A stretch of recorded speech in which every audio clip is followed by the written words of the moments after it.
Hey guys, in this video we'll be learning how to operate spectroscopy software. The software we are using right now is called SpectraSuite and it's produced by Ocean Optics, but this video can be applied to any software since the controls are generally the same. They just might have different placements or different icons or slightly different names, but overall their function should be the same. So right now on the screen, we see our spectra, the graph here, in red. Right now, this is just the spectra of a light source. I have not placed the sample onto the stage yet.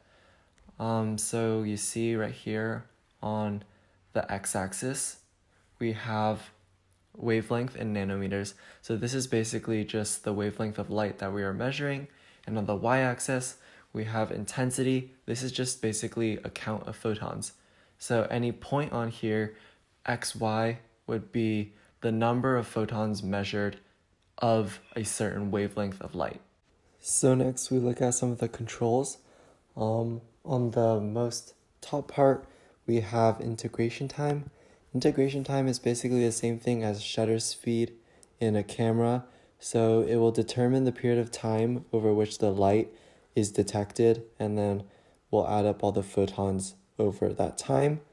And then we also have scans to average. This is just the number of times the spectrometer will scan and acquire data before averaging them all out. In this case, you can see that we just have it set to 1 because it's not too big of a deal. The other controls such as boxcar width and the strobe lamp or electric dark correction, you don't really have to worry about those unless you're doing more advanced measurements. So in this case, we're just leaving them alone. So now I'm going to put a sample onto our stage and you can see our spectra change. So notice how there's a plateau right here. You can see that it kind of flattens out. This means that the spectra is oversaturated because the spectrometer can only measure up to a certain number of photons. In this case, it seems to be a little over 4,000. So how we fix this is by changing the integration time, because remember, more integration time means more time that we're measuring the steady stream of photons. So I'm going to change the number right here to 25. So as you can see, it definitely got a lot smaller. And now we have a spectra that we can actually work with because there are no plateaus and we can get all of the curve. Okay, so next we're going to work with some of the tools where we can manipulate the spectra a little. So our first tool right here is zoom out to maximum. What this does is just, as the name implies, it zooms out to the maximum. Right now we don't have to worry about it because we're already zoomed out to the maximum. So we can go to our next button, which is scale graph to fill window. So what this does is it scales the graph so that our y-axis, the whole range, is basically contained in our screen. Same with the x-axis. Height is just that the height fills the screen. This does not change any of the x-axis, but in this case we're already zoomed out to the max, so it doesn't change anyways. We also can manually set numeric ranges. So if you click on this, you see that numbers pop up. It asks for an x-axis range. In this case, let's just say I want to go from 500 to 700 nanometers. So I just apply it, and then you can see that my spectra now only looks at from 500 to 700. So that's a useful tool if you want to look at only a specific range. Also, something you can do is you can click on your graph, and then you see that my green line shifted. So right here, you see our wavelength down on the bottom and the intensity count. Okay, so now after we find this, let's just scale our graph back so the height. So next what I can do is I can use the little plus magnifying glass and the minus magnifying glass. I just click on the areas I want to zoom into and I can just do that. Something else I can do is I can use my select magnifying tool. So I just select the area and then I can and then it'll zoom in to that area that I just selected. Also the little arrows if you click on that, you can basically just drag the screen and move around in the spectra.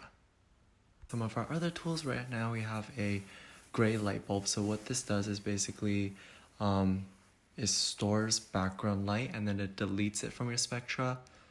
So just for demonstration, I put my just light source as background light and I deleted that from our spectra.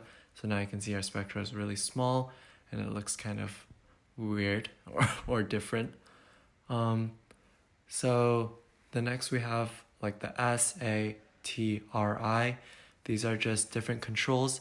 There are different ways of measuring spectroscopy, and these most of them require additional equipment, so you probably will not be working with them. And then now I'm going to show you guys how to save spectra. So you first browse, you find the folder or whatever you want to put it into. In this case, I made a little demo folder, and then you can name your spectra. Now you save, and then you can change the file type. In this case, we typically save it as binary. And then now we can also overlay spectral data. So now going to the same folder, now all of this thing that I just saved, I can open it, and then I click the processed data. So we load that in, and now you see our spectra. So this is how after you save a spectra, you can still use it as a later date and load it in. Another way we can do this is we can just directly go to convert spectrum to overlay. So if I just click that, it just directly basically overlays the current spectra. So instead of loading one, saving one and then loading it, we just directly overlay it. And so now I just put another sample on the stage to see, so you guys can see the differences in spectra. And then now if I want to delete the overlay, so I just remove the two overlays that I put, so I'm left with the sample on the stage right now. I can also print the graph. This is pretty self-explanatory. You can just print it if you want, and then you get some different values you can adjust. You can also copy the spectral data to your clipboard. This makes it into a string of numbers. Basically, it just gives the different coordinate points. So for every wavelength, it'll tell the intensity count. Yeah, so that's about it for the basics of spectroscopy software. These are really all the controls you need in order to perform basic measurements. The graph shown on the screen is a spectra of the sample, which is shown in the upper right corner. And as you can see, the sample is green, which corresponds to a peak at a green wavelength on the graph. Thank you for watching.